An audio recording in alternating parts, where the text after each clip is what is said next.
Hey everyone, it's Cindy with Living Acts 29 Ministries. Thank you so much for joining me.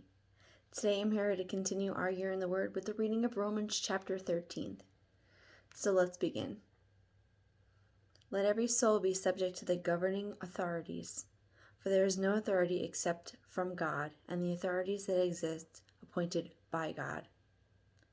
Therefore, whoever resists the authority resists the ordinance of God, and those who resist will bring judgment on themselves.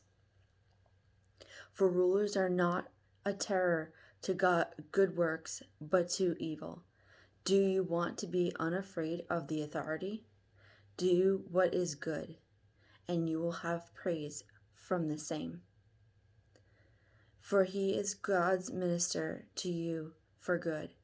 But if you do evil, be afraid, for he does not bear the sword in vain, for he is God's minister, an avenger to execute wrath on him who practices evil. Therefore you must subject, not only because of wrath, but also for conscience sake.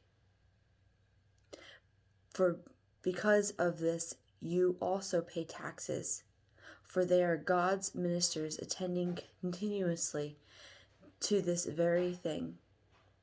Render therefore all their dues, taxes to whom taxes are due, customs to whom customs, fear to whom fear, honor to whom honor.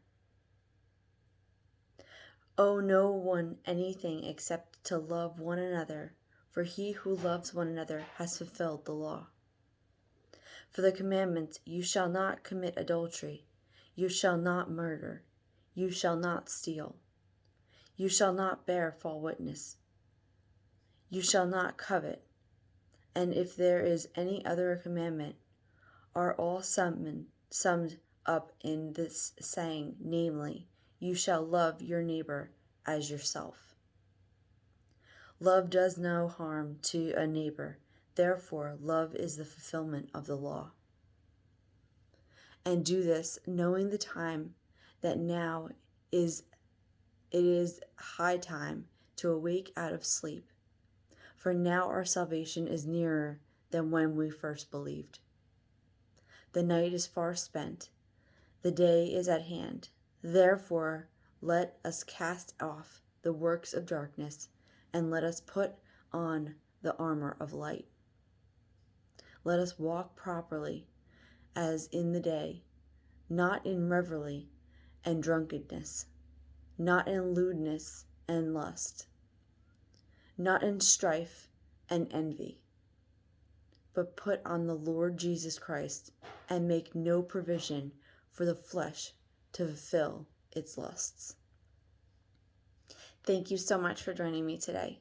Stay tuned tomorrow for a continued reading of Romans chapter 14.